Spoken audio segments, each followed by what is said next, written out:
वाल्मीकि जय वाल्मीकि जय वाल्मीकि जय वाल्मीकि। जो बड़े सोन पर भगवान वाल्मीकि महाराज की जय।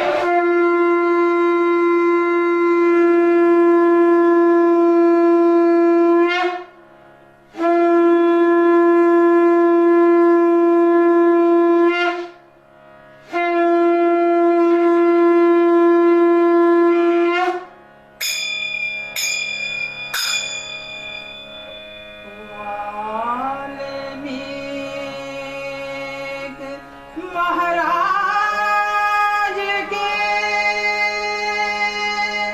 चरण कमल धर्मास, श्रेष्ठ गुरु तुम जगत के तीन लोक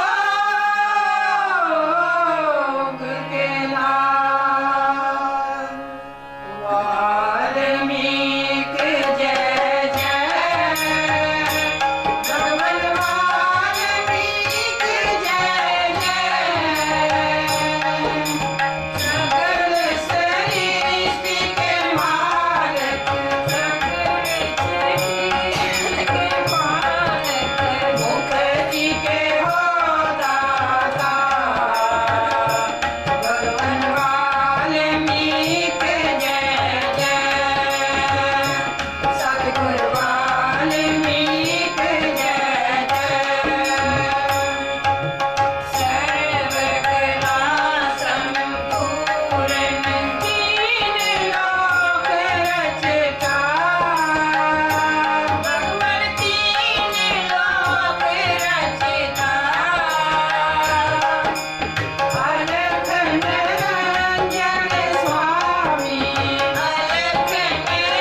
जो बोले सो निरभय।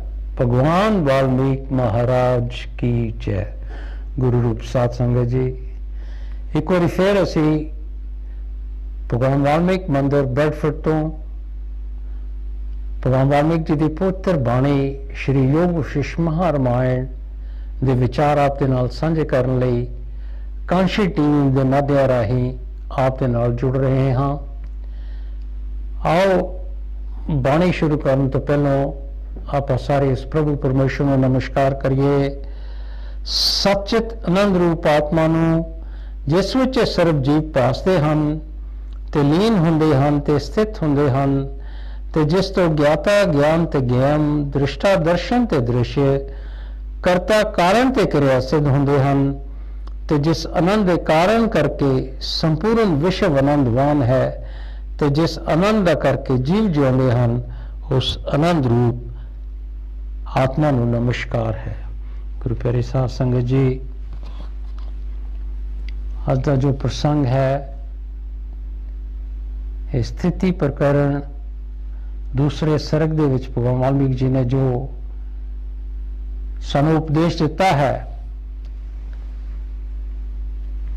ਉਹ ਅਸੀਂ ਆਪ ਦੇ ਨਾਲ ਸਾਂਝਾ ਕਰਾਂਗੇ। ਭਗਵਾਨ ਵਾਲਮੀਕ ਜੀ ਸਮਝਾਉਂਦੇ ਹਨ ਔਰ ਇਹ ਜੋ ਉਪਦੇਸ਼ ਹੈ ਸ਼੍ਰੀ ਰਾਮਚੰਦਰ ਜੀ ਨੂੰ ਉਹਨਾਂ ਦੇ ਗੁਰੂ ਵਸ਼ਿਸ਼ਟ ਕੋਲੋਂ ਇਸ ਬਾਣੀ ਦਾ ਉਪਦੇਸ਼ ਮਿਲ ਰਿਹਾ ਹੈ। ਭਗਵਾਨ ਵਾਲਮੀਕ ਜੀ ਸਮਝਾਉਂਦੇ ਹਨ ਸਾਨੂੰ ਸਾਰਿਆਂ ਨੂੰ, ਬੀਜ ਤੋਂ ਅੰਕੁਰ ਵਾਂਗ ਆਤਮਾ ਤੋਂ ਜਗਤ ਦਾ ਹੋਣਾ ਕਬੂਲ ਕਰੀਏ ਤਾਂ ਵੀ ਨਹੀਂ ਬਣਦਾ, ਕਿਉਂਕਿ ਆਤਮਾ ਸਰਬ ਖਿਆਲਾਂ ਤੋਂ ਰਹਿਤ ਮਹਾ ਚੇਤਨ ਤੇ ਨਿਰਮਲ ਆਕਾਸ਼ ਵਾਂਗ ਹੈ। ਉਸ ਨੂੰ ਜਗਤ ਦਾ ਬੀਜ ਕਿਵੇਂ ਮੰਨੀਏ? ਸੋ ਭਗਵਾਨ ਵਾਲਮੀਕ ਜੀ ਸਮਝਾਉਂਦੇ ਹਨ ਕਿ ਜਿਸ ਤਰ੍ਹਾਂ ਇੱਕ ਬੀਜ ਹੁੰਦਾ ਹੈ, ਉਹ ਤੋਂ ਅੰਕੁਰ ਨਿਕਲਦਾ ਹੈ, ਤੇ ਜੇ ਅਸੀਂ ਕਹੀਏ ਕਿ ਆਤਮਾ ਤੋਂ ਜਗਤ ਦਾ ਹੋਣਾ ਮੰਨ ਲਈਏ ਤੇ ਇਹ ਵੀ ਗੱਲ ਸਹੀ ਨਹੀਂ ਲੱਗਦੀ, ਕਿਉਂਕਿ ਆਤਮਾ ਜਿਹੜੀ ਹੈ ਇਹ ਸਾਰੇ ਖਿਆਲਾਂ ਤੋਂ ਰਹਿਤ ਹੈ। ਆਤਮਾ ਪਰਮਾਤਮਾ ਦਾ ਰੂਪ ਹੈ, ਤੇ ਜਿਸ ਤਰ੍ਹਾਂ ਸਾਫ਼ ਸੁਥਰਾ ਆਕਾਸ਼ ਹੈ ਬਿਲਕੁਲ ਉਸੇ ਤਰ੍ਹਾਂ ਹੈ, ਤੇ ਉਸ ਨੂੰ ਅਸੀਂ ਇਸ ਸੰਸਾਰ ਦਾ ਬੀਜ ਕਿਸ ਤਰ੍ਹਾਂ ਮੰਨ ਸਕਦੇ ਹਾਂ? ਬੀਜ ਦੇ ਨਤੀਜੇ ਵਿੱਚ ਅੰਕੁਰ ਹੁੰਦਾ ਹੈ ਤੇ ਕਾਰਨ ਸਮੂਹਾਂ ਤੋਂ ਹੁੰਦਾ ਹੈ। ਆਤਮਾ ਵਿੱਚ ਸਮੂਹ ਦੇ ਨਿਮਿਤ ਸਹਿਕਾਰੀ ਕਦੇ ਨਹੀਂ ਬਣਦੇ। ਕਿ ਦੇਖੋ ਜਿਹੜਾ ਬੀਜ ਹੁੰਦਾ ਹੈ, ਬੀਜ ਦਾ ਨਤੀਜਾ ਕੀ ਹੁੰਦਾ ਹੈ ਕਿ ਜਦੋਂ ਅਸੀਂ ਉਹਨੂੰ ਜ਼ਮੀਨ ਦੇ ਵਿੱਚ ਬੀਜ ਦਿੰਦੇ ਹਾਂ ਤੇ ਉਹਦੇ ਚੋਂ ਅੰਕੁਰ ਫੁੱਟਦਾ ਹੈ, ਕੋਈ ਕਾਰਨ ਬਣਦਾ ਹੈ, ਪਰ ਆਤਮਾ ਦੇ ਵਿੱਚ ਕੋਈ ਕਾਰਨ ਨਹੀਂ ਬਣਦਾ। ਇਸ ਲਈ ਅਸੀਂ ਕਿਸ ਤਰ੍ਹਾਂ ਕਹਿ ਦਈਏ ਕਿ ਆਤਮਾ ਤੋਂ ਜਗਤ ਹੈ? ਜਿਵੇਂ ਬਾਂਝ ਇਸਤਰੀ ਦੀ ਸੰਤਾਨ ਕਿਸੇ ਨੇ ਨਹੀਂ ਵੇਖੀ, ਤਿਵੇਂ ਹੀ ਆਤਮਾ ਤੋਂ ਜਗਤ ਨਹੀਂ ਹੁੰਦਾ। ਸੋ ਬੜੀ ਸੋਹਣੀ ਉਦਾਹਰਨ ਦੇ ਕੇ ਭਗਵਾਨ ਵਾਲਮੀਕ ਜੀ ਸਾਨੂੰ ਸਮਝਾਉਂਦੇ ਹਨ ਕਿ ਉਹ ਇਸਤਰੀ ਜਿਹਦੇ ਕੋਈ ਔਲਾਦ ਨਹੀਂ ਹੁੰਦੀ, ਉਹਦੀ ਕੋਈ ਸੰਤਾਨ ਨਹੀਂ ਹੁੰਦੀ, ਉਹਦੇ ਫਿਰ ਬੱਚਿਆਂ ਨੂੰ ਕੋਈ ਦੇਖ ਨਹੀਂ ਸਕਦਾ। ਬਿਲਕੁਲ ਇਸੇ ਹੀ ਤਰ੍ਹਾਂ ਇਹ ਆਤਮਾ ਜੋ ਹੈ, ਇਸ ਤੋਂ ਇਹ ਜੋ ਸੰਸਾਰ ਅਸੀਂ ਦੇਖਦੇ ਹਾਂ ਇਹ ਨਹੀਂ ਹੁੰਦਾ। ਆਤਮ ਸਤਾ ਆਪਣੇ ਆਪ ਵਿੱਚ ਵਿਆਪਕ ਹੈ। ਇਹ ਜੋ ਆਤਮਿਕ ਸ਼ਕਤੀ ਹੈ, ਪਰਮਾਤਮਾ ਦੀ ਅੰਸ਼ ਆਤਮਾ ਹੈ, ਇਹ ਜੋ ਸ਼ਕਤੀ ਹੈ ਆਪਣੇ ਆਪ ਦੇ ਵਿੱਚ ਵਿਆਪਕ ਹੈ। ਤੇ ਸ੍ਰਿਸ਼ਟੀ ਸਥਿਤ ਪਰਲੋ ਤੋਂ ਬ੍ਰਹਮ ਸਤਾ ਹੀ ਆਪਣੇ ਆਪ ਵਿੱਚ ਵਿਆਪਕ ਹੈ। ਤੇ ਇਹ ਜੋ ਸ੍ਰਿਸ਼ਟੀ ਹੈ ਇਹ ਵੀ ਇਸ ਦੇ ਵਿੱਚ ਟਿਕੀ ਹੋਈ ਹੈ, ਤੇ ਜੋ ਪਰਲੋ ਹੈ ਉਹ ਵੀ ਪਰਮਾਤਮਾ ਦੀ ਸ਼ਕਤੀ ਵਿੱਚ ਹੀ ਵਿਆਪਕ ਹੈ। ਜੇ ਇਸ ਤਰ੍ਹਾਂ ਸਥਿਤੀ ਹੈ ਤਾਂ ਕਾਰਨ ਕਾਰਜ ਦਾ ਸਿਲਸਿਲਾ ਕਿਵੇਂ ਹੋਵੇ, ਤੇ ਕਾਰਜ ਭਾਵ ਨਾ ਹੋਇਆ ਤਾਂ ਧਰਤੀ ਆਦਿ ਪਦਾਰਥ ਕਿੱਥੋਂ ਉਪਜੇ? ਜੇ ਇਹ ਅਸੀਂ ਗੱਲ ਸੱਚ ਮੰਨ ਲਈਏ ਕਿ ਇਹ ਜੋ ਸਭ ਕੁਝ ਪ੍ਰਮਾਤਮਾ ਦੇ ਵਿੱਚ ਟਿਕਿਆ ਹੋਇਆ ਹੈ, ਉਸ ਪਾਰ ਬ੍ਰਹਮੇਸ਼ਵਰ ਦੇ ਵਿੱਚ ਟਿਕਿਆ ਹੋਇਆ ਹੈ, ਔਰ ਇਹ ਕਾਰਨ ਬਣਦਾ ਹੈ ਕਿ ਜੋ ਸਿਲਸਿਲਾ ਚੱਲ ਰਿਹਾ ਹੈ, ਤਾਂ ਫਿਰ ਇਹ ਜੋ ਧਰਤੀ ਹੈ ਜਾਂ ਇਹਦੇ ਪਦਾਰਥ ਹਨ, ਇਹ ਕਿੱਥੋਂ ਉਪਜੇ ਹਨ।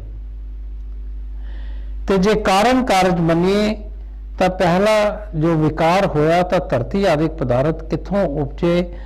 ਜੇ ਅਸੀਂ ਕਾਰਨ ਕਾਰਜ ਮੰਨ ਲਈਏ ਤੇ ਇਹ ਜਿਹੜੇ ਵਿਕਾਰ ਹਨ,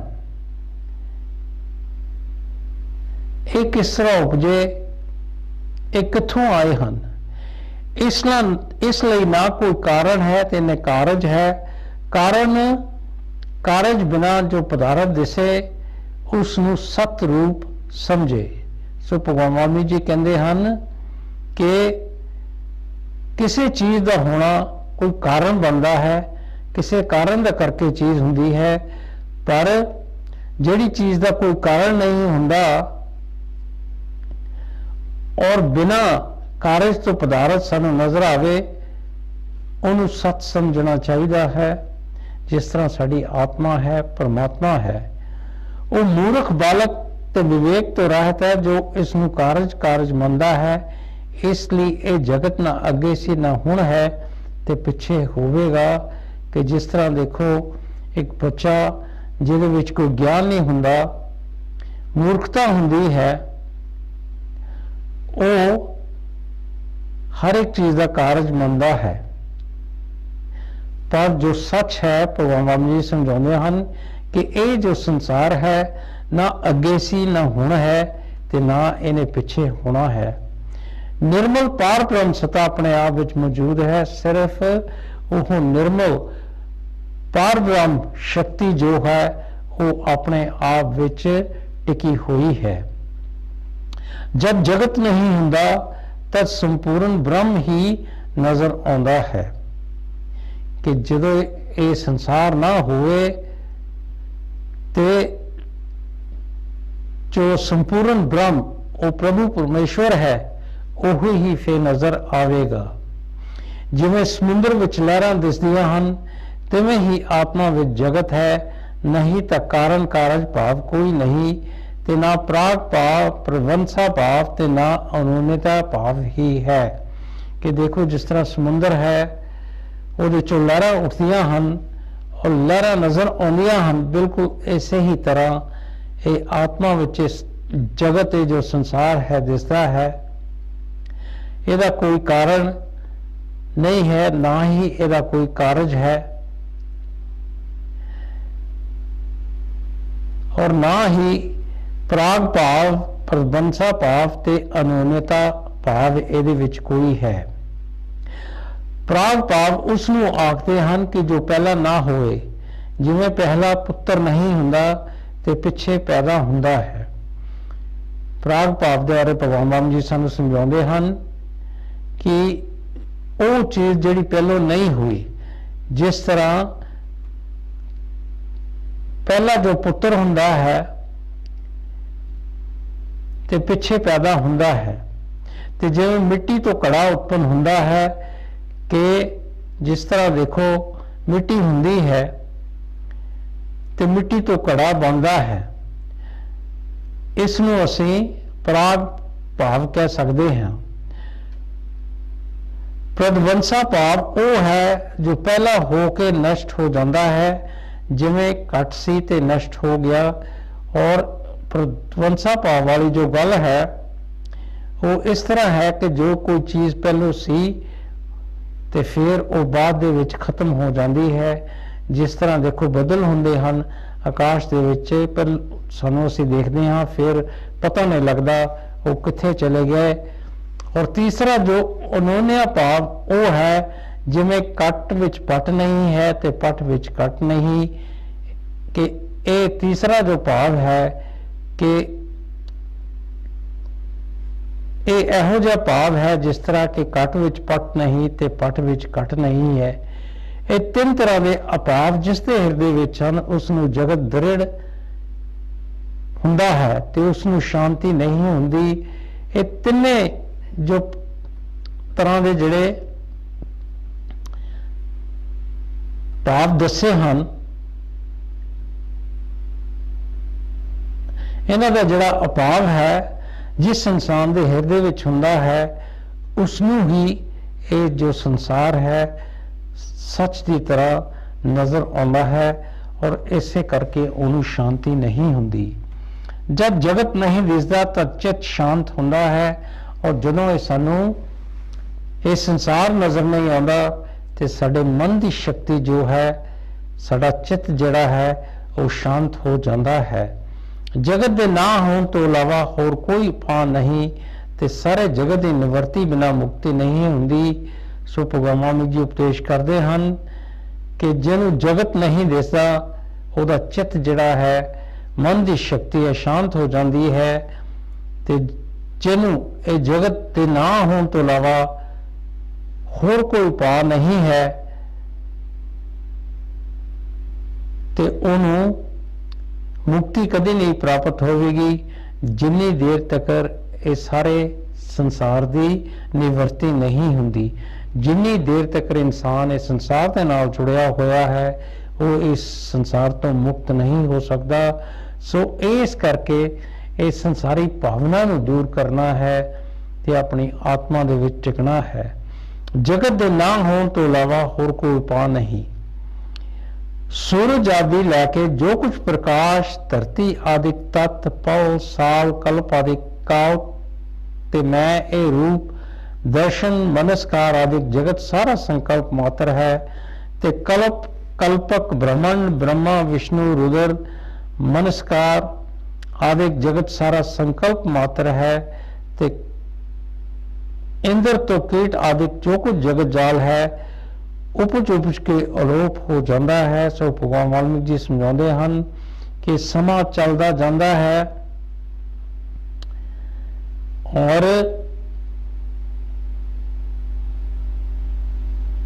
ਜਿਸ ਤਰ੍ਹਾਂ ਦਿਨ, ਪਲ, ਸਾਲ, ਕਲਪ ਆਦਿ ਸਾਰੇ ਆਪਣੇ ਆਪਣਾ ਟਾਈਮ ਕੱਢ ਕੇ ਸਾਰੇ ਤੁਰੇ ਜਾਂਦੇ ਹਨ, ਬਿਲਕੁਲ ਇਸੇ ਹੀ ਤਰ੍ਹਾਂ ਇਹ ਜੋ ਜਗਤ ਹੈ ਇਹ ਉਪਜ ਕੇ ਅਲੋਪ ਹੋ ਜਾਂਦਾ ਹੈ। ਮਹਾਚੇਤਨ ਪਰਮ ਆਕਾਸ਼ ਵਿੱਚ ਬੇਅੰਤ ਬਿਰਤੀ ਉੱਠਦੀ ਹੈ। ਜਿਵੇਂ ਜਗਤ ਦੇ ਪਹਿਲਾਂ ਸ਼ਾਂਤ ਸਤਾ ਸੀ ਤਿਵੇਂ ਹੀ ਤੁਸੀਂ ਹੁਣ ਵੀ ਸਮਝੋ ਹੋਰ ਕੁਝ ਨਹੀਂ ਹੋਇਆ। ਸੋ ਭਗਵਾਨ ਜੀ ਸਮਝਾਉਂਦੇ ਹਨ ਕਿ ਇਹ ਜੋ ਸੰਸਾਰ ਹੈ ਇਹ ਮਹਾਚੇਤਨ, ਇਹ ਪਰਮਾਤਮਾ ਦੇ ਵਿੱਚੋਂ ਹੀ ਇਹ ਬੇਅੰਤ ਬਿਰਤੀ ਉੱਠੀ ਹੈ ਕਿ ਜਗਤ ਤੋਂ ਪਹਿਲਾਂ ਸ਼ਾਂਤ ਸਤਾ ਸੀ। ਇਸ ਕਰਕੇ ਹਰ ਇੱਕ ਇਨਸਾਨ ਨੂੰ ਇਹ ਸਮਝਣਾ ਚਾਹੀਦਾ ਹੈ ਕਿ ਸੰਸਾਰ ਨਹੀਂ ਹੈ ਤੇ ਫਿਰ ਉਸ ਨੂੰ ਸ਼ਾਂਤੀ ਮਿਲੇਗੀ। ਪਰਮਾਣੂ ਦੇ 1000 ਅੰਸ਼ ਵਾਂਗ ਸੂਖਮ ਚਿੱਤ ਕਲਾ ਹੈ। ਉਸ ਚਿੱਤ ਕਲਾ ਵਿੱਚ ਬੇਅੰਤ ਕੋਟੀ ਸ੍ਰਿਸ਼ਟੀਆਂ ਹਨ। ਉਹ ਚਿੱਤ ਸਤਾ ਫੁਰਨੇ ਤੋਂ ਜਗਤ ਰੂਪ ਹੋ ਪ੍ਰਤੀਤ ਹੁੰਦੀ ਹੈ ਤੇ ਪ੍ਰਕਾਸ਼ ਰੂਪ ਤੇ ਨਿਰਾਕਾਰ ਸ਼ਾਂਤ ਰੂਪ ਹੈ। ਨਾ ਉਦੈ ਹੁੰਦਾ ਹੈ, ਨਾ ਅਸਤ ਹੁੰਦਾ ਹੈ, ਨਾ ਆਉਂਦਾ ਹੈ ਤੇ ਨਾ ਜਾਂਦਾ ਹੈ। ਜਿਵੇਂ ਪੱਥਰ ਵਿੱਚ ਲਕੀਰ ਹੁੰਦੀ ਹੈ ਤਿਵੇਂ ਆਤਮਾ ਵਿੱਚ ਜਗਤ ਹੈ। ਜਿਵੇਂ ਆਕਾਸ਼ ਵਿੱਚ ਆਕਾਸ਼ ਸਤਾ ਫੁਰਦੀ ਹੈ ਤਿਵੇਂ ਹੀ ਆਤਮਾ ਵਿੱਚ ਜਗਤ ਫੁਰਦਾ ਹੈ ਤੇ ਆਤਮਾ ਵਿੱਚ ਮੌਜੂਦ ਹੈ। ਸੋ ਭਗਵਾਨ ਵਾਲਮੀਕ ਜੀ ਸਮਝਾਉਂਦੇ ਹਨ ਕਿ ਇਹ ਜਿਹੜਾ ਸਾਡਾ ਮਨ ਹੈ, ਇਹਦੀ ਜਿਹੜੀ ਸ਼ਕਤੀ ਚਿੱਤ ਹੈ, ਇਹ ਸ੍ਰਿਸ਼ਟੀ ਜੋ ਹੈ ਉਸ ਦੇ ਵਿੱਚ ਫੁਰਦੀ ਹੈ, ਉਹਦੇ ਵਿੱਚੋਂ ਉੱਠਦੀ ਹੈ। ਨਿਰਾਕਾਰ ਨਿਰਵਿਕਾਰ ਰੂਪ ਵਿਗਿਆਨ ਗਨ ਸਤਾ ਆਪਣੇ ਆਪ ਵਿੱਚ ਵਿਆਪਕ ਹੈ ਤੇ ਅਸਰ ਤੋਂ ਰਹਿਤ ਬਹੁਤ ਵੱਡਾ ਰੂਪ ਹੈ। ਪਰ ਜੋ ਪਰਮਾਤਮਾ ਹੈ, ਨਿਰਾਕਾਰ ਨਿਰਵਿਕਾਰ ਰੂਪ ਪਰਮਾਤਮਾ ਹੈ, ਉਹ ਆਪਣੇ ਆਪ ਵਿੱਚ ਹਮੇਸ਼ਾ ਵਿਆਪਕ ਹੈ। ਪਰਮਾਤਮਾ ਦਾ ਪਹਿਲੋਂ ਵੀ ਸੀ, ਹੁਣ ਵੀ ਹੈ, ਅੱਗੇ ਵੀ ਉਸ ਪਰਮਾਤਮਾ ਨੇ ਰਹਿਣਾ ਹੈ। ਉਹ ਨਾ ਕਦੇ ਉਦੈ ਹੁੰਦਾ ਹੈ, ਨਾ ਕਦੀ ਅਸਤ ਹੁੰਦਾ ਹੈ। ਉਹ ਹੀ ਸਭ ਤੋਂ ਵੱਡਾ ਰੂਪ ਹੈ। जे सहायक कारण कोई ना होया तो जगत सुन होया। इਉਂ जानन नाल सर्व कलंक कलना शांत हो जाती है। तुसी लंबी नींद विच सुते पए हो, उस नींदर नूं दूर करके ज्ञान भूमिका नूं प्राप्त हो जाओ। जागण नाल सोग रहत पद प्राप्त होवेगा। सो भगवान वाल्मीकि जी समझाਉਂਦੇ ਹਨ कि सब तो वड्डा जो है वो प्रभु परमेश्वर परमात्मा पाक ब्रह्म ईश्वर है। तुसी ਉਹਦੇ ਵਿੱਚ ਜਾਗਣਾ है ਤੇ ਉਹਦੇ ਨਾਲ ਜਾਗਣ ਦੇ ਨਾਲ ਤੁਹਾਨੂੰ ਸੋਗ ਰਹਿਤ पद प्राप्त होएगा। परमात्मा ਦੇ ਨਾਲ ਜੁੜਨ ਦੇ ਨਾਲ ਜਿੱਥੇ ਤੁਹਾਨੂੰ ਕੋਈ ਦੁੱਖ ਨਹੀਂ ਹੋਵੇਗਾ। ਤੁਸੀਂ ਹਮੇਸ਼ਾ ਆਨੰਦ ਪੂਰਵਕ ਰਹੋਗੇ। ਭਗਵਾਨ ਵਾਲਮੀਕ ਜੀ ਅੱਗੇ ਸਾਨੂੰ ਸਵਾਲ ਸਾਡੇ ਮੂਹਰੇ ਰੱਖਦੇ ਹਨ ਕਿ ਮਹਾਪਰਲੋ ਦੇ ਅਖੀਰ ਤੇ ਸ੍ਰਿਸ਼ਟੀ ਦੇ ਸ਼ੁਰੂ ਵਿੱਚ ਜੋ ਪ੍ਰਜਾਪਤੀ ਹੁੰਦਾ ਹੈ ਉਹ ਜਗਤ ਨੂੰ ਪੂਰਬਲੀ ਯਾਦ ਨਾਲ ਉਸੇ ਵਾਂਗ ਰਚਦਾ ਹੈ ਤਾਂ ਉਹ ਜਗਤ ਯਾਦ ਰੂਪ ਕਿਉਂ ਨਾ ਹੋਵੇ। ਭਗਵਾਨ ਜੀ ਸਮਝਾਉਂਦੇ ਹਨ ਕਿ ਮਹਾਪਰਲੋ ਦੇ ਆਦਿ ਵਿੱਚ ਪ੍ਰਜਾਪਤੀ ਯਾਦ ਕਰਕੇ ਪਹਿਲਾਂ ਦੀ ਤਰ੍ਹਾਂ ਜਗਤ ਰਚਦਾ ਹੈ। ਜੇ ਇਸ ਤਰ੍ਹਾਂ ਮੰਨੀਏ ਤਾਂ ਨਹੀਂ ਬਣਦਾ, ਕਿਉਂਕਿ ਮਹਾਪਰਲੋ ਵਿੱਚ ਪ੍ਰਜਾਪਤੀ ਕਿੱਥੇ ਰਹਿੰਦਾ ਹੈ। ਜੋ ਆਪ ਹੀ ਨਾ ਰਹੇ ਉਸ ਦੀ ਯਾਦ ਕਿਵੇਂ ਮੰਨੀਏ। ਜਿਵੇਂ ਆਕਾਸ਼ ਵਿੱਚ ਬਿਰਸ਼ ਨਹੀਂ ਹੁੰਦਾ ਤੇ ਇਹ ਮਹਾਪਰਲੋ ਵਿੱਚ ਪ੍ਰਜਾਪਤੀ ਨਹੀਂ ਹੁੰਦਾ। ਕਿ ਭਗਵਾਨ ਵਾਲਮੀਕ ਜੀ ਕੀ ਸਮਝਾਉਂਦੇ ਹਨ ਕਿ ਜਦੋਂ ਮਹਾਪਰਲੋ ਆਉਂਦੀ ਹੈ ਹਰ ਇੱਕ ਚੀਜ਼ ਖਤਮ ਹੋ ਜਾਂਦੀ ਹੈ। ਉਸ ਦੇ ਨਾਲ ਇਹ ਜੋ ਸ੍ਰਿਸ਼ਟੀਆਂ ਨੂੰ ਰਚਣ ਵਾਲੀ ਜੋ ਸ਼ਕਤੀ ਹੈ ਉਹ ਵੀ ਖਤਮ ਹੋ ਜਾਂਦੀ, ਜਿਸ ਨੂੰ ਅਸੀਂ ਪ੍ਰਜਾਪਤੀ ਕਹਿੰਦੇ ਹਾਂ, ਉਹ ਵੀ ਖਤਮ ਹੋ ਜਾਂਦੀ ਹੈ। ਜੇ ਪ੍ਰਜਾਪਤੀ ਨਹੀਂ ਰਹੇਗਾ ਤਾਂ ਸ੍ਰਿਸ਼ਟੀਆਂ ਕਿੱਥੋਂ ਆਉਣਗੀਆਂ। ਸੋ ਜਦੋਂ ਪਰਲੋ ਤੋਂ ਬਾਅਦ ਸ੍ਰਿਸ਼ਟੀਆਂ ਫਿਰ ਸ਼ੁਰੂ ਹੁੰਦੀਆਂ ਹਨ। ਇਹ ਸਭ ਕੁਝ ਜੋ ਕਰਨ ਕਰਾਉਣ ਵਾਲਾ ਹੈ ਉਹ ਪਾਕ ਬ੍ਰਹਮ ਈਸ਼ਵਰ ਹੈ। फिर भगवान राम जी साढ़े सामने सवाल रखते हैं कि जगत के आदि में जो ब्रह्मा सी उसने जगत रचिया, महापरलो विच उसकी याद का नाश तो नहीं हुंदा, वो तो फिर याद नाल जगत रचदा है। तुसी किवें आखदे हो कि नहीं बनदा। सो भगवान राम जी साढ़े मोरे फिर एक होर सवाल रखते हैं कि संसार के आदि विच शुरू जो ब्रह्मा सी उसने ये जगत रचिया है ते महापरलो दे विच उहदी जिहड़ी याद हुंदी है उहदा नाश तां नहीं हुंदा। ते फिर उस याद दे नाल वो जगत किस तरह रचदा है। तुसी किवें कहने हो कि ये गल नहीं बनदी। गुरु प्यारी साध संगत जी ब्रेक वाल आ रहे हाँ। ये जो सवाल भगवान वाल्मीकि जी ने उठाया है इस नूं असीं अगे लैके चलांगे। इस तक की तुहानूं भगवान वाल्मीकि जी दे बारे दसदे हन। जो बोले सो निरभै। भगवान वाल्मीकि महाराज की जय। जय वाल्मीकि जय वाल्मीकि जय वाल्मीकि जय वाल्मीकि। जो बोले सो निरभै। भगवान वाल्मीकि महाराज की जय। गुरु रूप साध संगत जी ब्रेक तो बाद एक बार फिर असी आप के नाल भगवान वाल्मीकि जी की पवित्र बाणी श्री योग शिष महारामायण दे विचार आप के नाल साझे करने लई आप के नाल जुड़ रहे हैं। भगवान वाल्मीकि जी महापरलो के बारे सानू उपदेश करते हैं। महापरलो के पहला जो ब्रह्मा आदिक हुंदे हन वो महापरलो विच सारे निर्वाण हो जाते हैं, पाप विदे मुक्त होंदे हन। सो की भगवान वाल्मीकि जी समझाते हैं कि जदों महापरलो आउंदी है तो उस तो पहले जो ब्रह्मा और होर परमात्मा दी शक्तियां जिहड़ियां हुंदियां हन वो सारे मोह परलो दे विच निर्वाण हो जाते हैं। भाव के उन्हां दी होंद जिहड़ी है खत्म हो जाती है, वो विदे मुक्त हो जाते हैं। जे याद करने वाले अलोप हो गए, याद किथे रही। जो याद बेबुनियाद हुई तो उसनूं जगत का कारण किवें आखिए। ਕਿ ਜਿਹੜੇ ਯਾਦ ਕਰਨ ਵਾਲੇ ਹਨ ਜਦ ਉਹ ਹੀ ਅਲੋਪ ਹੋ ਜਾਂਦੇ ਹਨ, ਉਹ ਨਹੀਂ ਰਹਿੰਦੇ ਤੇ ਯਾਦ ਫਿਰ ਕਿੱਥੇ ਰਹਿ ਜਾਂਦੀ ਹੈ। ਫਿਰ ਤਾਂ ਇਹ ਬਣਦਾ ਨਹੀਂ ਕਿ ਯਾਦ ਦੀ ਕੋਈ ਬੁਨਿਆਦ ਹੋਵੇ, ਉਹ ਯਾਦ ਵੀ ਉਹਦਾ ਕੋਈ ਮਤਲਬ ਨਹੀਂ ਰਹਿੰਦਾ ਫਿਰ। ਤੇ ਫਿਰ ਉਹ ਯਾਦ ਇਹ ਜਗਤ ਦਾ ਕਾਰਨ ਕਿਸ ਤਰ੍ਹਾਂ ਹੋ ਸਕਦੀ ਹੈ। ਮਹਾਪਰਲੋ ਉਸ ਦਾ ਨਾਮ ਹੈ ਜਿੱਥੇ ਸਾਰੇ ਸ਼ਬਦ ਅਰਥ ਸਹਿਤ ਬੇਬੁਨਿਆਦ ਹੋ ਜਾਂਦੇ ਹਨ, ਜਿੱਥੇ ਸਾਰੇ ਅਲੋਪ ਹੋ ਗਏ, ਉੱਥੇ ਯਾਦ ਕਿਸ ਦੀ ਆਖੀਏ, ਤੇ ਯਾਦ ਨਹੀਂ ਤਾਂ ਕਾਰਨ ਕਿਸ ਦਾ ਵਾਂਗ ਆਖੀਏ। ਮਹਾਪਰਲੋ ਦੇ ਬਾਰੇ ਭਗਵਾਨ ਵਾਲਮੀਕ ਜੀ ਸਮਝਾਉਂਦੇ ਹਨ ਕਿ ਮਹਾਪਰਲੋ ਕਿਸ ਨੂੰ ਕਹਿੰਦੇ ਹਨ। ਮਹਾਪਰਲੋ ਜਦੋਂ ਆਉਂਦੀ ਹੈ, ਸਾਰੇ ਸ਼ਬਦ ਅਰਥ ਸਹਿਤ ਜਿੰਨੀਆਂ ਵੀ ਚੀਜ਼ਾਂ ਹਨ ਉਹਨਾਂ ਦੀ ਕੋਈ ਬੁਨਿਆਦ ਨਹੀਂ ਰਹਿ ਜਾਂਦੀ, ਔਰ ਸਾਰੇ ਜਿੱਥੇ ਅਲੋਪ ਹੋ ਜਾਂਦੇ ਹਨ, ਫਿਰ ਉਹਨਾਂ ਦੀ ਯਾਦ ਨੂੰ ਅਸੀਂ ਕਿਸ ਤਰ੍ਹਾਂ ਕਹਿ ਸਕਦੇ ਉਹਨਾਂ ਦੀ ਯਾਦ ਰਹਿੰਦੀ ਹੈ, ਉਹ ਯਾਦ ਵੀ ਨਹੀਂ ਰਹਿੰਦੀ। ਇਸ ਲਈ ਸਾਰਾ ਜਗਤ ਚਿੱਤ ਦੇ ਫੁਰਨੇ ਮਾਤਰ ਹੈ। ਸੋ ਇਸ ਕਰਕੇ ਇਹ ਜੋ ਸੰਸਾਰ ਹੈ, ਇਹ ਜੋ ਫੁਰਨਾ ਉੱਠਿਆ ਹੈ ਸਾਡੇ ਚਿੱਤ ਵਿੱਚੋਂ, ਇਹ ਉਸ ਦਾ ਕਰਕੇ ਅਸੀਂ ਇਹ ਜਗਤ ਨੂੰ ਦੇਖਦੇ ਹਾਂ। ਜਦ ਮਹਾਪਰਲੋ ਹੁੰਦਾ ਹੈ ਤਾਂ ਸਾਰੇ ਯਤਨ ਬੇਕਾਰ ਹੀ ਮੋਖ ਭਾਗੀ ਹੁੰਦੇ ਹਨ, ਤੇ ਜੇ ਆਤਮ ਗਿਆਨ ਹੋਵੇ ਤਾਂ ਜਗਤ ਦੇ ਹੁੰਦਿਆਂ ਵੀ ਮੋਖ ਭਾਗੀ ਹੁੰਦੇ ਹਨ। ਪਰ ਜੇ ਆਤਮ ਗਿਆਨ ਨਹੀਂ ਹੁੰਦਾ ਤਾਂ ਜਗਤ ਦ੍ਰਿੜ ਹੁੰਦਾ ਹੈ, ਨਿਵਰਤ ਨਹੀਂ ਹੁੰਦਾ।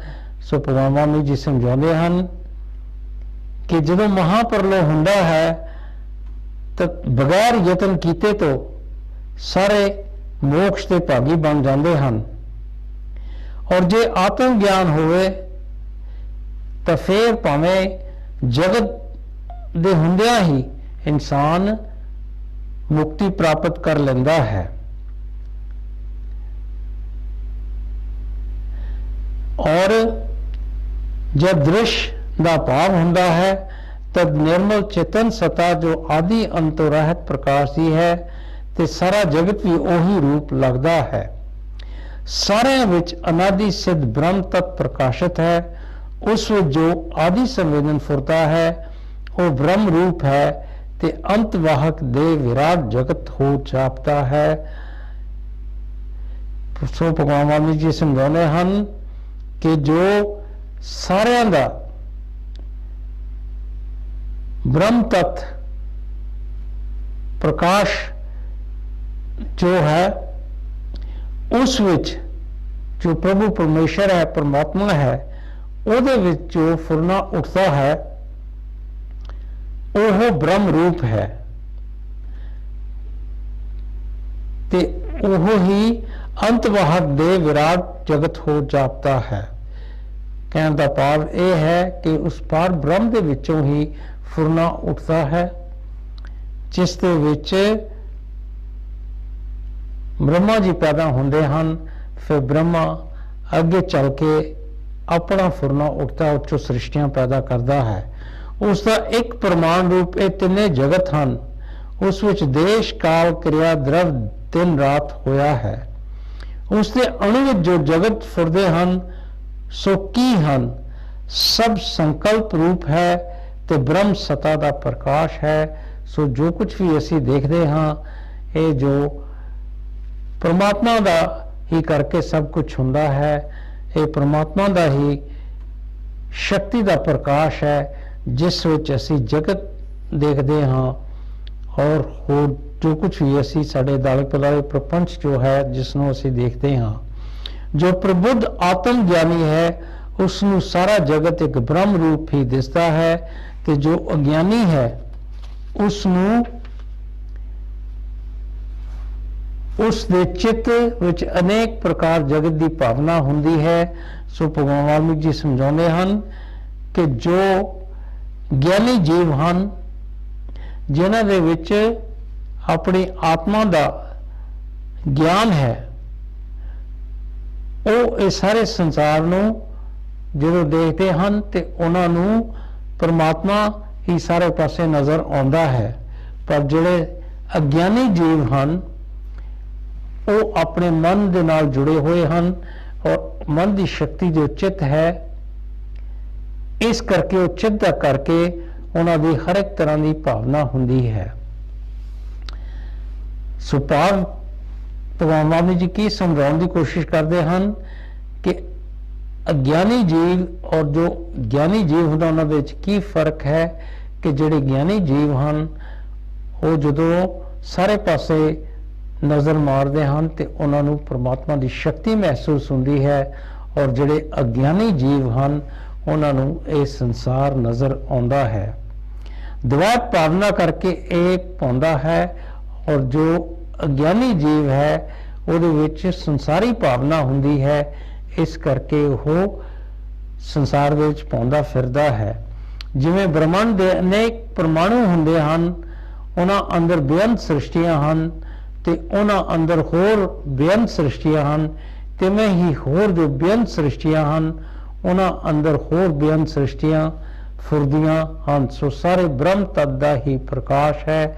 ਸੋ ਹਜ਼ਾਰਾਂ ਕਰੋੜਾਂ ਸ੍ਰਿਸ਼ਟੀਆਂ ਹਨ,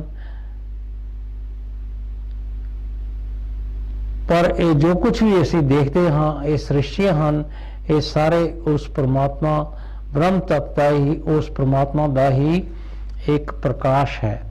ਬ੍ਰਹਮ ਰੂਪੀ ਜਿਹਾ ਸੁਮੇਰ ਹੈ, ਉਸ ਅੰਦਰ ਅਨੇਕ ਜਗਤ ਰੂਪੀ ਪਰਮਾਣੂ ਹਨ, ਉਹ ਸਾਰੇ ਅਭਿੰਨ ਰੂਪ ਹਨ।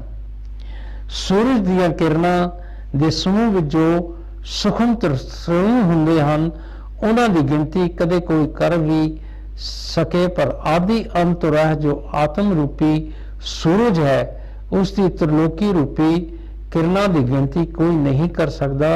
ਸੋ ਭਗਵਾਨ ਵਾਲਮੀਕ ਜੀ ਸਮਝਾਉਂਦੇ ਹਨ, ਪਾਰ ਬ੍ਰਹਮ ਪ੍ਰਭੂ ਪਰਮੇਸ਼ਰ ਦੀ ਸ਼ਕਤੀ ਦੇ ਬਾਰੇ ਦੱਸਦੇ ਹਨ ਕਿ ਸੂਰਜ ਦੀਆਂ ਜਿਹੜੀਆਂ ਕਿਰਨਾਂ ਹੁੰਦੀਆਂ ਹਨ ਉਹਨਾਂ ਦੇ ਵਿੱਚ ਅਸੀਂ ਲੱਖਾਂ ਕਰੋੜਾਂ ਤਰਸੇ ਨੂੰ ਦੇਖਦੇ ਹਨ, ਉਹਨਾਂ ਦੀ ਵੀ ਗਿਣਤੀ ਹੋ ਸਕਦੀ ਹੈ, ਪਰ ਜੋ ਆਤਮ ਰੂਪੀ ਸੂਰਜ ਹੈ ਉਹ ਜੋ ਪ੍ਰਭੂ ਪਰਮੇਸ਼ਰ ਹੈ ਉਹਦੀ ਕੋਈ ਗਿਣਤੀ ਨਹੀਂ ਹੈ। ਜਿਵੇਂ ਸਮੁੰਦਰ ਵਿੱਚ ਪਾਣੀ ਤੇ ਧਰਤੀ ਵਿੱਚ ਧੂੜ ਦੇ ਅਣਗਿਣਤ ਪਰਮਾਣੂ ਹਨ, ਤਿਵੇਂ ਹੀ ਆਤਮਾ ਵਿੱਚ ਅਣਗਿਣਤ ਪਰਮਾਣੂ ਰੂਪ ਸ੍ਰਿਸ਼ਟੀਆਂ ਹਨ। ਜਿਵੇਂ ਆਕਾਸ਼ ਸੁਨ ਰੂਪ ਹੈ, ਤਿਵੇਂ ਹੀ ਆਤਮਾ ਪਾਰ ਬ੍ਰਹਮ ਜਗਤ ਰੂਪ ਹੈ। ਇਹ ਜੋ ਮੈਂ ਉਸ ਦੀ ਸ੍ਰਿਸ਼ਟੀ ਆਖੀ ਹੈ, ਜੇ ਇਹਨਾਂ ਨੂੰ ਤੁਸੀਂ ਜਗਤ ਸ਼ਬਦ ਕਰਕੇ ਜਾਣੋਗੇ ਤਾਂ ਗਿਆਨ ਬੁੱਧੀ ਹੈ ਤੇ ਦੁੱਖ ਦੇ ਭਰਮ ਵੱਲ ਵੇਖੋਗੇ। ਜੇ ਇਹਨਾਂ ਨੂੰ ਬ੍ਰਹਮ ਸ਼ਬਦ ਦਾ ਅਰਥ ਸਮਝੋਗੇ ਤਾਂ ਇਸ ਬੁੱਧੀ ਕਰਕੇ ਪਰਮਸਾਰ ਨੂੰ ਪ੍ਰਾਪਤ ਹੋਵੋਗੇ। ਸਾਰਾ ਵਿਸ਼ਵ ਬ੍ਰਹਮ ਤੋਂ ਫਿਰਦਾ ਹੈ ਤੇ ਵਿਗਿਆਨ ਗਨ ਬ੍ਰਹਮ ਰੂਪ ਹੀ ਹੈ, ਦਵੈਤ ਨਹੀਂ। ਜਦ ਜਾਗੋਗੇ ਤਦ ਤੁਹਾਨੂੰ ਇਸ ਤਰ੍ਹਾਂ ਹੀ ਲੱਗੇਗਾ ਕਿ ਜੋ ਸਾਰਾ ਵਿਸ਼ਵ ਅਸੀਂ ਦੇਖਦੇ ਹਾਂ ਇਹ ਬ੍ਰਹਮ ਤੋਂ ਹੀ, ਉਸ ਪ੍ਰਭੂ ਪਰਮੇਸ਼ਰ ਤੋਂ ਹੀ ਫੁਰਿਆ ਹੈ। ਤੇ ਜਦੋਂ ਅਸੀਂ ਜਾਗਾਂਗੇ ਤਾਂ ਸਾਨੂੰ ਉਹ ਫਿਰ ਪਾਰ ਬ੍ਰਹਮ ਦੀ ਸਾਰੀ ਸਭ ਪਾਸੇ ਸ਼ਕਤੀ ਮਹਿਸੂਸ ਹੋਵੇਗੀ ਕਿ ਉਹਦੇ ਵਿੱਚੋਂ ਹੀ ਸਭ ਕੁਝ ਬਣਿਆ ਹੈ। ਇੰਦਰੀਆਂ ਦਾ ਜਿਤਨਾ ਮੋਖ ਦਾ ਕਾਰਨ ਹੈ, ਕਿਸੇ ਕਰਮ ਤੇ ਉਪਾਅ ਨਾਲ ਸੰਸਾਰ ਸਮੁੰਦਰ ਨਹੀਂ ਤਰਿਆ ਜਾਂਦਾ। ਸੋ ਭਗਵਾਨ ਵਾਮਨ ਜੀ ਸਾਨੂੰ ਅਗਲੇ ਸਰਗ ਦੇ ਵਿੱਚ ਸਮਝਾਉਂਦੇ ਹਨ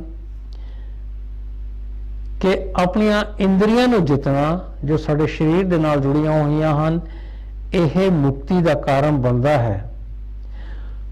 ਹੋਰ ਜੇ ਕੋਈ ਸਮਝਦਾ ਹੈ ਕਿ ਮੈਂ ਕਰਮ ਕਰਾਂ ਜਾਂ ਹੋਰ ਕੋਈ ਉਪਾਅ ਕਰਾਂ, ਉਹਨਾਂ ਸੰਸਾਰ ਸਮੁੰਦਰ ਨਹੀਂ ਤਰਿਆ ਜਾਂਦਾ।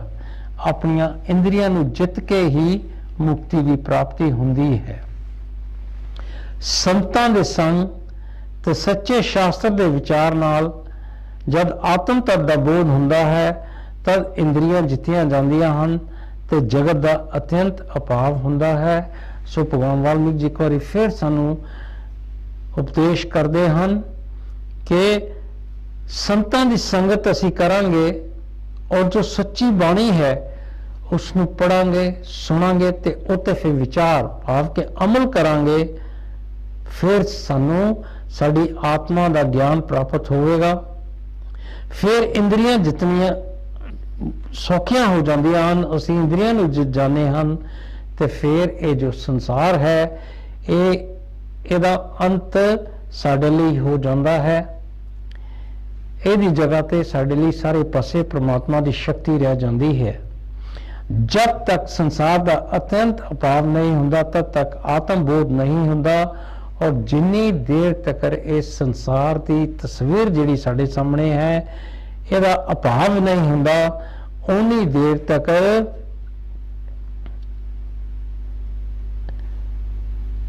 ਸਾਨੂੰ ਸਾਡੀ ਆਤਮਾ ਦਾ ਗਿਆਨ ਨਹੀਂ ਹੋ ਸਕਦਾ। ਭਾਵ ਕਿ ਸਾਨੂੰ ਆਪਣੇ ਆਪ ਨੂੰ ਬੇਮੁਖ ਕਰਕੇ ਸਾਡੇ ਅੰਦਰ ਝਾਤੀ ਮਾਰਨੀ ਪੈਣੀ ਹੈ। ਆਪਣੀ ਆਤਮਾ ਦੇ ਬਾਰੇ ਜਾਣਕਾਰੀ ਸਾਨੂੰ ਕਰਨੀ ਪੈਣੀ ਹੈ। ਸੰਤ ਮਹਾਤਮਾ ਦੀ ਸੰਗਤ ਕਰਾਂਗੇ ਤੇ ਸਾਨੂੰ ਉਹਨਾਂ ਤੋਂ ਜਾਣਕਾਰੀ ਮਿਲੇਗੀ ਕਿ ਕਿਸ ਤਰ੍ਹਾਂ ਅਸੀਂ ਆਪਣੀ ਆਤਮਾ ਦੀ ਪਹਿਚਾਨ ਕਰਕੇ ਆਤਮਾ ਦੇ ਨਾਲ ਜੁੜਨਾ ਹੈ। ਫਿਰ ਹੀ ਇਹ ਸੰਸਾਰ ਜੋ ਹੈ, ਇਹ ਜੋ ਇੱਕ ਝੂਠੀ ਤਸਵੀਰ ਸਾਡੇ ਸਾਹਮਣੇ ਆ ਗਈ ਹੈ, ਇਹਦਾ ਅਭਾਵ ਹੋ ਸਕਦਾ ਹੈ। ਇਹ ਮੈਂ ਤੁਹਾਨੂੰ ਕਰਮ ਆਖਿਆ ਹੈ, ਸੋ ਸੰਸਾਰ ਸੰਬੰਧੀ ਤਰਨ ਦਾ ਉਪਾਅ ਹੈ। ਸੋ ਭਗਵਾਨ ਵਾਲਮੀਕ ਜੀ ਕਹਿੰਦੇ ਹਨ ਕਿ ਮੈਂ ਤੁਹਾਨੂੰ ਇੱਕ ਬੜਾ ਹੀ ਅੱਛਾ ਕਰਮ ਆਖਿਆ ਹੈ, ਔਰ ਇਹ ਕਰੋਗੇ ਤੁਸੀਂ ਕਰਮ ਤਾਂ ਸੰਸਾਰ ਸਮੁੰਦ ਨੂੰ ਤਰ ਜਾਓਗੇ। ਭਾਵ ਕਿ ਆਪਣੇ ਆਪ ਨੂੰ ਸੰਸਾਰ ਤੋਂ ਬੇਮੁਖ ਕਰੋ ਔਰ ਆਪਣੀ ਆਤਮਾ ਦੀ ਪਹਿਚਾਨ ਕਰੋ। ਬਹੁਤ ਆਖਣ ਨਾਲ ਕੀ ਹੈ, ਸਾਰਿਆਂ ਕਰਮਾਂ ਦਾ ਬੀਜ ਮਨ ਹੈ। ਮਨ ਦੇ ਛੇਦੇ ਨਾਲ ਹੀ ਸਾਰੇ ਜਗਤ ਦਾ ਛੇਦਨ ਹੁੰਦਾ ਹੈ। ਸੋ ਬੜੀ ਗੱਲ ਕਹਿਣ ਵਾਲੀ ਨਹੀਂ ਹੈ। ਸਾਰੇ ਕਰਮਾਂ ਦਾ ਜਿਹੜਾ ਬੀਜ ਹੈ ਇਹ ਸਾਡਾ ਮਨ ਹੀ ਹੈ। ਸਾਡਾ ਮਨ ਹੀ ਸਾਡੇ ਤੋਂ ਜਿੰਨੇ ਅਸੀਂ ਕਰਮ ਕਰਦੇ ਹਨ, ਤੇ ਜੇ ਅਸੀਂ ਮਨ ਨੂੰ ਛੇਦ ਦੇਵਾਂਗੇ ਤਾਂ ਸਾਰੇ ਜਗਤ ਜੋ ਹੈ ਇਹਦਾ ਵੀ ਛੇਦਨ ਹੋ ਜਾਏਗਾ। ਮਨ ਨੂੰ ਜਿੱਤ ਲਵਾਂਗੇ ਤੇ ਸੰਸਾਰੀ ਤਸਵੀਰ ਵੀ ਸਾਡੇ ਤੋਂ ਦੂਰ ਹੋ ਜਾਵੇਗੀ। ਜਦ ਮਨ ਰੂਪੀ ਬੀਜ ਨਸ਼ਟ ਹੁੰਦਾ ਹੈ ਤਾਂ ਜਗਤ ਰੂਪੀ ਅੰਕੁਰ ਵੀ ਨਸ਼ਟ ਹੋ ਜਾਂਦਾ ਹੈ। ਜਦੋਂ ਇਹ ਮਨ ਰੂਪੀ ਜਿਹੜਾ ਬੀਜ ਹੈ, ਜੇ ਇਹ ਨਸ਼ਟ ਹੋ ਜਾਵੇ ਜਿਸ ਤੋਂ ਜਗਤ ਪੈਦਾ ਹੁੰਦਾ ਹੈ, ਤੇ ਫਿਰ ਉਹ ਜਗਤ ਰੂਪੀ ਅੰਕੁਰ ਜਿਹੜਾ ਹੈ ਉਹ ਵੀ ਨਸ਼ਟ ਹੋ ਜਾਵੇਗਾ। ਸਾਰਾ ਜਗਤ ਮਨ ਦਾ ਰੂਪ, ਇਸ ਦੇ ਅਭਾਵ ਦਾ ਪਾ ਕਰੋ ਕਿ ਇਹ ਜਗਤ ਮਨ ਦਾ ਰੂਪ ਹੈ। ਅਸੀਂ ਇਹ ਉਪਾਅ ਕਰਨਾ ਹੈ, ਕਿਸੇ ਨਾ ਕਿਸੇ ਤਰ੍ਹਾਂ ਅਸੀਂ ਇਸ ਸੰਸਾਰੀ ਹੋਣ ਨੂੰ ਆਪਣੇ ਸਾਹਮਣੇ ਖਤਮ ਕਰ ਦਈਏ। ਮੈਲੇ ਮਨ ਨਾਲ ਅਨੇਕ ਜਨਮ ਦੇ ਸਮੂਹ ਪੈਦਾ ਹੁੰਦੇ ਹਨ, ਤੇ ਇਸ ਤੇ ਜਿੱਤਣ ਨਾਲ ਸਾਰੇ ਲੋਕਾਂ ਵਿੱਚ ਜੈ ਹੁੰਦੀ ਹੈ ਕਿ ਇਹ ਸਾਡਾ ਮਨ ਹੈ, ਇਹ ਮੈਲਾ ਹੈ। ਔਰ ਇਸ ਦਾ ਕਰਕੇ ਹੀ ਅਸੀਂ ਇਹੋ ਜਿਹੇ ਕਰਮ ਕਰਦੇ ਹਨ ਜਿਨ੍ਹਾਂ ਦਾ ਕਰਕੇ ਸਾਡਾ ਸੰਸਾਰ ਦੇ ਵਿੱਚ ਬਾਰ-ਬਾਰ ਜਨਮ ਹੁੰਦਾ ਹੈ, ਬਾਰ-ਬਾਰ ਇਸ ਸੰਸਾਰ ਦੇ ਵਿੱਚ ਸਾਡਾ ਮਰਨਾ ਹੁੰਦਾ ਹੈ। ਇਹ ਮਨ ਨੂੰ ਜਿੱਤਣਾ ਜਿਹੜਾ ਹੈ, ਇਸ ਦੇ ਨਾਲ ਹੀ ਲੋਕਾਂ ਦੇ ਵਿੱਚ ਇਨਸਾਨ ਦੀ ਜੈ ਜੈਕਾਰ ਹੁੰਦੀ ਹੈ। ਜਿਹਨੇ ਮਨ ਜਿੱਤ ਲਿਆ ਉਹਨੂੰ ਉਹ ਸ੍ਰੇਸ਼ਟ ਪੁਰਸ਼ ਹੈ, ਲੋਕਾਂ ਦੇ ਵਿੱਚ ਉਹਦੀ ਵਡਿਆਈ ਹੁੰਦੀ ਹੈ। ਸਾਰਾ ਜਗਤ ਮਨ ਤੋਂ ਹੋਇਆ ਹੈ, ਮਨ ਦੇ ਰਹਿਤ ਹੋਇਆ ਦੇਹ ਵੀ ਨਹੀਂ ਜਾਪਦੀ। ਜਦ ਮਨ ਤੋਂ ਦ੍ਰਿਸ਼ ਦਾ ਭਾਵ ਹੁੰਦਾ ਹੈ ਤਦ ਮਨ ਵੀ ਮਰ ਜਾਂਦਾ ਹੈ। ਇਸ ਤੋਂ ਇਲਾਵਾ ਕੋਈ ਉਪਾਅ ਨਹੀਂ ਹੈ। ਸੋ ਭਗਵਾਨ ਵਾਲਮੀਕ ਜੀ ਸਮਝਾਉਂਦੇ ਹਨ ਕਿ ਇਹ ਜੋ ਜਗਤ ਹੈ ਇਹ ਸਾਰਾ ਮਨ ਤੋਂ ਹੋਇਆ ਹੈ, ਤੇ ਜੇ ਅਸੀਂ ਮਨ ਦੀ ਸ਼ਕਤੀ ਨੂੰ ਖਤਮ ਕਰ ਦੇਵਾਂਗੇ ਤੇ ਇਹ ਸਾਨੂੰ ਦੇਹ ਵੀ ਸਾਡੀ ਨਹੀਂ ਲੱਗੇਗੀ। ਤੇ ਜਦੋਂ ਸਾਡੇ ਮਨ ਤੋਂ ਇਹ ਜੋ ਸੰਸਾਰੀ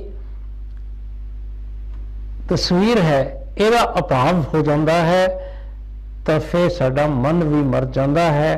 ਕਿਉਂਕਿ ਮਨ ਔਰ ਇਹ ਸੰਸਾਰੀ ਤਸਵੀਰ ਜੋ ਹੈ ਇਹਦਾ ਇੱਕ ਦੂਸਰੇ ਦੇ ਨਾਲ ਰਿਸ਼ਤਾ ਹੈ। ਇਸ ਤੋਂ ਇਲਾਵਾ ਹੋਰ ਕੋਈ ਉਪਾਅ ਨਹੀਂ ਹੈ। ਆਪਣੇ ਮਨ ਨੂੰ ਜਿੱਤਣ ਦੇ ਨਾਲ ਹੀ ਇਨਸਾਨ ਆਪਣੇ ਆਪ ਨੂੰ ਸੰਸਾਰ ਤੋਂ ਬੇਮੁਖ ਕਰ ਸਕਦਾ ਹੈ और अपनी आत्मा दे नाल जुड़ के परमात्मा दे नाल मिलाप कर सकता है। मन रूपी पिशाच का नाश और किसी पान नाल नहीं हुंदा। ये जो मन रूपी एक भूत है, होर कोई इहदा उपाय नहीं इहदा नाश करन दा। इहनूं किसी ना किसी तरह जितना पैना है। अनेक कल्प बीत गए हैं ते बीत जाएंगे, तद भी मन का नाश नहीं होगा। और इत्थों तक भगवान वाल्मीकि जी समझाते हैं कि कई युग बीत गए हैं ते होर भी युग बीतने हैं, पर यह जिहड़ा मन है इसका नाश नहीं हुंदा।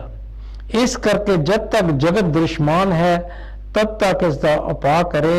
और जिन्नी देर तक तुसीं संसार तुहाडे सामने देखते हाँ तो तुहाडी यही कोशिश होनी चाहिए है कि तुसीं उपाय करना है कि किसी ना किसी तरह असी अपने मन नूं जित लईए। जगत का अत्यंत अपाव चेतन ते स्वरूप आत्मा का अभ्यास करना यही परम औषध है। और भगवान वाल्मीकि जी सानू युक्ति भी दसते हैं अपनी बाणी दे जदों कोई उपदेश करते हैं कि ये जिहड़ा संसार है ਇਹਦਾ अंत असी किस तरह करना है। असी परमात्मा के नाम का चिंतन करना है। अपना सच्चा जिहड़ी स्वरूप साडा स्वरूप है आत्मा है ਉਹਦਾ असी अभ्यास करना है। यही ही परम औषध इको ही दवाई है कि असी अपनी आत्मा के नाल जुड़िए, उसकी पहचान करिए। जिहड़ा साडा सच्चा स्वरूप साडी आत्मा है, जो परमात्मा साडे अंदर विराजमान है, ਉਹਦਾ असी अभ्यास करना है। यही ही एक तरीका है, यही उपाय है, यही ही दुआ है जिस दे नाल असी संसार तो बेमुख हो सकते हाँ और परमात्मा दे नाल मिलाप कर सकते हाँ। इस उपाय नाल मन रूपी दृष्टा नष्ट हुंदा है। और जदों असी ये उपाय करते हाँ तो मन रूपी ये जिहड़ा देखने वाला है वो संसार नहीं देखेगा, वो देखने वाला ही खत्म हो जाएगा। जब तक मन नष्ट नहीं हुंदा तब तक मन दे मोह तो जन्म मरण हुंदा है। तो जब ईश्वर परमात्मा की प्रसन्नता हुंदी है तब मन बंधन तो मुक्त हुंदा है। सो भगवान वाल्मीकि जी सानू समझाते हैं कि जिन्नी देर तक मन नष्ट नहीं हुंदा, ये मन की शक्ति खत्म नहीं हुंदी, उन्नी देर तक ये मन का जिहड़ा मोह है उसका करके असी जन्म मरण के चक्कर दे विच फसे रवांगे। उस तो छड़ा छुटकारा नहीं हो सकता। और फिर जदों उस पार ब्रह्म ईश्वर की प्रसन्नता हुंदी है तो फिर ही साडा ये जिहड़े मन ने सानू जिहड़े बंधनां दे विच पाया होया है उन्हां तो असी मुक्त हुन्ने हाँ। संपूर्ण जगत मन दे फुरने तो पासदा है। ये जो असी सारा जगत जो देखते हाँ ये मन ने दे विचों ये फुरना उठिया है, जिसने साडे सामने इस संसार की तस्वीर लिया के पेश कर दी है। जिवें आकाश विच सुनता ते गंधर्व नगर प्रतीत होंदे हन, तिवें ही संपूर्ण जगत मन विच जापता है कि देखो जिस तरह आकाश विच खालीपन है ते गंधर्व नगर सानू नजर आंदा है, हुंदा नहीं है नजर आंदा है। बिल्कुल इसे ही तरह इस सारे संसार विच ये जिहड़ा संसार है ये मन विच ही जापता है। जिवें फुल विच सुगंध, तिलों विच तेल, गुणी विच गुण ते धर्मी विच धर्म रहिंदे हन, तिवें ही ये सत असत स्थूल सुखम कारण काज रूपी जगत मन विच रहिंदा है। जिवें समुंदर विच लहर, जग आकाश विच दूसरा चंद्रमा ते मारुथल विच मृग तृष्णा का जल फुरदा है, तिवें ही चित्त विच जगत फुरदा है। जिवें सूरज विच किरणा, तेज विच प्रकाश ते अग विच गर्मी है, तिवें ही मन विच जगत है। जिवें बर्फ विच शीतलता, आकाश विच सुन्नता ते हवा विच संपन्नता है, तिवें ही मन विच जगत है। संपूर्ण जगत मन रूप है। ਮਨ ਜਗਤ ਰੂਪ ਹੈ ਤੇ ਆਪਸ ਵਿੱਚ ਇੱਕ ਰੂਪ ਹਨ। ਦੋਹਾਂ ਵਿੱਚੋਂ ਇੱਕ ਨਸ਼ਟ ਹੋਵੇ ਤਾਂ ਦੋਵੇਂ ਨਸ਼ਟ ਹੋ ਜਾਂਦੇ ਹਨ। ਜਦ ਜਗਤ ਨਸ਼ਟ ਹੋਵੇ ਤਾਂ ਮਨ ਵੀ ਨਸ਼ਟ ਹੋ ਜਾਂਦਾ ਹੈ। ਜਿਵੇਂ ਬੇਸ਼ ਦੇ ਨਸ਼ਟ ਹੋਣ ਨਾਲ ਪੱਤੇ, ਟਾਸ, ਫੁੱਲ, ਫਲ ਨਸ਼ਟ ਹੋ ਜਾਂਦੇ ਹਨ ਤੇ ਇਹਨਾਂ ਦੇ ਨਸ਼ਟ ਹੋਣ ਨਾਲ ਬਿਰਸ਼ ਨਸ਼ਟ ਨਹੀਂ ਹੁੰਦਾ। ਸੋ ਭਗਵਾਨ ਵਾਲਮੀਕ ਜੀ ਸਾਨੂੰ ਉਦਾਹਰਨਾਂ ਦੇ ਕੇ ਸਮਝਾਉਂਦੇ ਹਨ ਕਿ ਇਹ ਜਿਹੜਾ ਸੰਪੂਰਨ ਜਗਤ ਹੈ ਇਹ ਮਨ ਰੂਪ ਹੈ ਔਰ ਮਨ ਹੀ ਜਗਤ ਰੂਪ ਹੈ। ਇੱਕ ਵਿੱਚੋਂ ਜਦੋਂ ਖਤਮ ਹੋਵੇਗਾ ਤੇ ਦੂਸਰਾ ਆਪਣੇ ਆਪ ਖਤਮ ਹੋ ਜਾਵੇਗਾ। ਕਿ ਜਿਸ ਤਰ੍ਹਾਂ ਦੇਖੋ ਜਦੋਂ ਬਿਰਸ਼ ਨਸ਼ਟ ਹੋ ਜਾਂਦਾ ਹੈ ਤੇ ਉਸ ਦੇ ਨਾਲ ਉਹਦੇ ਪੱਤੇ, ਟਾਹਣੀਆਂ, ਫੁੱਲ, ਫਲ ਸਾਰੇ ਨਸ਼ਟ ਹੋ ਜਾਂਦੇ ਹਨ। ਪਰ ਜੇ ਪੱਤੇ, ਟਾਹਣੀਆਂ ਨਾਸ ਹੋ ਜਾਣ ਤਾਂ ਬਿਰਸ਼ ਦਾ ਨਾਸ ਨਹੀਂ ਹੁੰਦਾ। ਸੋ ਇਹ ਬਹੁਤ ਜ਼ਰੂਰੀ ਹੈ ਕਿ ਮਨ ਔਰ ਜਗਤ ਇਹਨਾਂ ਦਾ ਆਪਸ ਵਿੱਚ ਇਹਨਾਂ ਦਾ ਬੜਾ ਡੂੰਘਾ ਰਿਸ਼ਤਾ ਹੈ। ਸੋ ਇਹ ਰਿਸ਼ਤੇ ਨੂੰ ਅਸੀਂ ਖਤਮ ਕਰਨਾ ਹੈ ਜਾਂ ਆਪਣੇ ਮਨ ਨੂੰ ਜਿੱਤੀਏ। ਔਰ ਜੋ ਇਹ ਜਗਤ ਦੀ ਜਿਹੜੀ ਹੋਂਦ ਹੈ, ਇਹ ਤਸਵੀਰ ਜਿਹੜੀ ਬਣ ਗਈ ਹੈ, ਜਿਹੜੀ ਸਾਡੇ ਮਨ ਦੇ ਵਿੱਚੋਂ ਨਿਕਲੀ ਹੈ, ਉਹ ਫਿਰ ਹੀ ਖਤਮ ਹੋਵੇਗੀ। ਗੁਰੂ ਪਿਆਰੀ ਸਾਧ ਸੰਗਤ ਜੀ, ਅੱਜ ਦੇ ਜੋ ਭਗਵਾਨ ਵਾਲਮੀਕ ਜੀ ਦੇ ਬਾਣੀ ਦੇ ਵਿੱਚ ਵਿਚਾਰ ਸੀ ਉਹ ਇੱਥੇ ਅਸੀਂ ਉਹਨਾਂ ਦੀ ਸਮਾਪਤੀ ਕਰਦੇ ਹਾਂ। ਅਗਲੇ ਹਫਤੇ ਫਿਰ ਅਸੀਂ ਆਪ ਦੇ ਨਾਲ ਜੁੜਾਂਗੇ ਔਰ ਜੋ ਭਗਵਾਨ ਵਾਲਮੀਕ ਜੀ ਸਾਨੂੰ ਬਾਣੀ ਦੇ ਵਿੱਚੋਂ ਉਪਦੇਸ਼ ਦੇਣਗੇ, ਯੁਕਤੀ ਦੱਸਣਗੇ, ਜੋ ਉਪਾਅ ਸਾਨੂੰ ਦੱਸਦੇ ਹਨ, ਉਹਨਾਂ ਨੂੰ ਅਸੀਂ ਆਪਣੇ ਅੰਦਰ ਅਪਣਾ ਕੇ ਕਿਸ ਤਰ੍ਹਾਂ ਅਸੀਂ ਆਪਣੇ ਮਨ ਨੂੰ ਜਿੱਤਣਾ ਹੈ ਔਰ ਆਪਣੇ ਆਪ ਨੂੰ ਜਗਤ ਤੋਂ ਬੇਮੁਖ ਕਰਨਾ ਹੈ ਔਰ ਪ੍ਰਮਾਤਮਾ ਦੇ ਨਾਲ ਜੁੜਨਾ ਹੈ। ਜਿਹੜਾ ਸਾਡਾ ਸੱਚਾ ਸਰੂਪ, ਸਾਡੀ ਆਤਮਾ ਹੈ, ਉਹਦੀ ਕਿਸ ਤਰ੍ਹਾਂ ਪਹਿਚਾਨ ਕਰਨੀ ਹੈ, ਉਹ ਅਸੀਂ ਆਪਣੇ ਨਾਲ ਵਿਚਾਰ ਸਾਂਝੇ ਕਰਾਂਗੇ। ਸ਼੍ਰੀ ਯੋਗ ਵਿਸ਼ਿਸ਼ਟ ਸਥਿਤੀ ਪ੍ਰਕਰਣ ਵਿੱਚ ਅੰਕੁਰ ਵਰਣਨ ਨਾਮ ਦਾ ਚੌਥਾ ਸਰਗ ਸਮਾਪਤ। ਜੋ ਬੋਲੇ ਸੋ ਨਿਰਭੈ। भगवान वाल्मीकि महाराज की जय। जो बोले सो पे भगवान वाल्मीकि महाराज की जय। जीना जीना सेवकानी नाम तेरा जपिया। जीना जीना सेवकानी नाम तेरा जपिया। पावे सगरा तोय पार। गुरु जी पावे सगरा तोय पार। तेरे जपिया नाम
की